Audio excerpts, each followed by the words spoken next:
TVK Vijay ఇప్పుడు కాంగ్రెస్ మద్దతు తీసుకుంటున్నాడు. డిఎంకేని విమర్శించాడు, బీజేపీని విమర్శించాడు. మరి బీజేపీని విమర్శించిన అన్న డిఎంకే బీజేపీ ఒకటి కాబట్టి వాళ్ళని విమర్శించాడు. ఇటు డిఎంకేని కాంగ్రెస్ని విమర్శించలేదు కానీ డిఎంకేని విమర్శించాడు. మరి కాంగ్రెస్ డిఎంకేతో కలిసి పోటీ చేసింది. సరే, ఇప్పుడు కాంగ్రెస్ ఏమొచ్చేసి మద్దతు తెలుపుతామని చెప్తుంది. 5 స్థానాలు, ఇంకా 5 స్థానాలు కావాలి.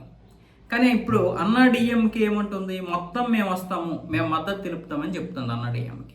ఇప్పుడు 35 నుంచి 40 మంది ఎమ్మెల్యేలు ఇప్పుడు టీవీకేలోకి చేరడానికి లేదా ప్రభుత్వంలో చేరడానికి సిద్ధంగా ఉన్నారు. అంటే వాళ్ళ పార్టీని పెట్టుకొని మేము మీతో కలిసి ప్రభుత్వాన్ని ఏర్పాటు చేయడానికి మేము సిద్ధంగా ఉన్నామని అన్న డిఎంకే సూచనలు ఇస్తున్నట్లుగా తెలుస్తుంది. ఒకవేళ ఎడప్పాడి పళనిస్వామి వెనకడుగేసిన ఎమ్మెల్యేలు ఒక 35 నుంచి 40 మంది ఎమ్మెల్యేలు అయితే విజయ్ చంద్కి వెళ్ళిపోవడానికి సిద్ధంగా ఉన్నారు. ఆ లెక్కను చూసుకున్నా ఇక ఎడప్పాడి పళనిస్వామికి మరొక మార్గం లేదు. కానీ ఇక్కడ విజయ్ చూస్తే ఇంకా కొత్త రాజకీయాలు ఏం చేస్తాడు? అన్నా డిఎంకే అలాగే కాంగ్రెస్ ఈ 2 పార్టీలు టీవీకేలో చేరితే ఇంక నీ కొత్త రాజకీయం ఏముంటుంది? మరి నువ్వు సెక్యులర్ ఎలాగవుతావు? ఏ పార్టీలనైతే నువ్వు విమర్శించావో ఆ పార్టీలతో పొత్తు పెట్టుకున్నటువంటి పార్టీలనే మళ్ళీ మద్దతు తీసుకొని ప్రభుత్వాన్ని ఏర్పాటు చేస్తున్నావు. ఇంకా నీకు ఇదేముంటుంది? పారదర్శకత ఏముంటుంది? అంటే అధికారంకి వచ్చేసరికి అందరూ ఒక్కటే. అధికారంలోకి రావడానికే ఈ నాయకులందరూ కూడా మొదట అది చేస్తాం, ఇది చేస్తాం, మత రాజకీయాలు చేయం, కుల రాజకీయాలు చేయమంటారు. ఇప్పుడు టీవీకే విజయ్ ఎలా ఇస్తాడు మంత్రులకి? కులం ప్రకారం ఇవ్వాలి, ప్రాంతం ప్రకారం ఇవ్వాలి, మతం ప్రకారం ఇవ్వాలి మంత్రి పదవులు. అవి బయటపడకుండా చూస్తే చూడొచ్చు కాక, కానీ లోపల ఇవ్వాల్సింది మాత్రం ఆ విధంగానే ఇవ్వాలి. కాదు నాకు ఇష్టం వచ్చినటువంటి వారికి ఇస్తానంటే అక్కడ రాజకీయాలు నడవు. ఎక్కడ రాజకీయాలు నడవు. నేను సెక్యులర్ని, నేను లౌకికవాదిని అన్నాడు. ఆ లౌకికవాదం మరి ఏమైపోయింది? బీజేపీతో మాకు సిద్ధాంతం కలవని చెప్పాడు. బీజేపీతో నీకు సిద్ధాంతం కలవకపోతే మరి బీజేపీతో పోటీ చేసినటువంటి అన్నా డిఎంకే ఎమ్మెల్యే నీకు ఎలా కావాలి? ఒకటి, పదవులు ఇస్తానని ఆశ చూపించాలి. 2, వాళ్ళకి డబ్బులు ఇచ్చి కొనేయాలి. అంతకుమించి ఏం జరిగింది? మళ్ళీ ఇక్కడ రాజకీయాలు మళ్ళీ మామూలు స్థితికే వస్తున్నాయి తమిళనాడులో. అంతకుమించి ఇంక కొత్త రాజకీయాలు ఏముండవు. అన్నా డిఎంకే కావచ్చు, మళ్ళీ కాంగ్రెస్ కావచ్చు. కాంగ్రెస్ అంటేనే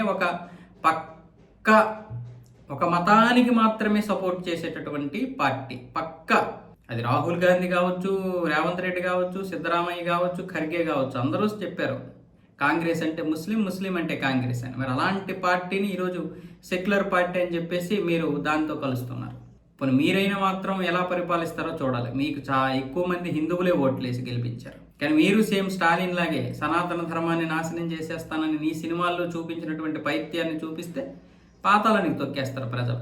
కాకపోతే నీ 5 సంవత్సరాలు నీ చేతిలో ఉంటుంది కాబట్టి ఖచ్చితంగా పేరుకి బయటికి మాత్రం సెక్యులర్గానే పరిపాలిస్తానని చెప్తాడు. కానీ లోపల కావాలంటే చూడండి, అంత క్రిస్టియానిటీ పరిపాలనే ఉంటుంది. నేనేమి విజయ్ని విమర్శించడం లేదు. ఎవరిని నమ్మాల్సిన అవసరం ఈరోజు భారతదేశంలో లేదు. నమ్మాల్సిన అవసరం మనకు లేదు, అవసరం లేదు. మనం ఇంకా ఎన్ని రోజులు వీళ్ళందరినీ నమ్మేసి ఇంకా మోసపోతాం? ప్రజలు మార్పు కోరుకున్నారన్న మాట వాస్తవం. మరి బీజేపీ ఉంది కదా, మరి బీజేపీకి ఓట్లు వేయొచ్చు కదంటే వాళ్ళ ఇష్టం, ప్రజల ఇష్టం. కానీ ప్రజల్లో ఇంకా చైతన్యం అయితే రావాలి. మీరు అనుకుంటున్నట్లుగా బీజేపీ ఏదో చేసేస్తుంది, మతతత్వ రాజకీయాలు నడుపుతుంది అనుకుంటే అనుకోవచ్చు. కానీ ఈరోజు ఈ దేశానికి ప్రపంచంలో మనం పోటీగా నిలబడాలన్నా, మన దేశం మరో 1000 సంవత్సరాల వరకు కూడా మన యొక్క హిందువులకి ఏమీ కాకూడదు అనుకున్నా బీజేపీనే ఉండాలి. కనీసం మరో 30 సంవత్సరాలు ఉండాలి. ఈ దేశంలో హిందువులు మెజారిటీగా ఉన్నంత వరకే శాంతి. అది ఎప్పుడైతే సగానికి సగం అవుతుందో ఆ రోజే అశాంతి. అప్పుడు ఈ కుహనా మేధావులు, ఈ సెక్యులరిస్టులు ఎవ్వడూ రక్షించలేడు మనల్ని. వాళ్ళు కూడా చివరికి మునిగిపోవాల్సి వస్తుంది.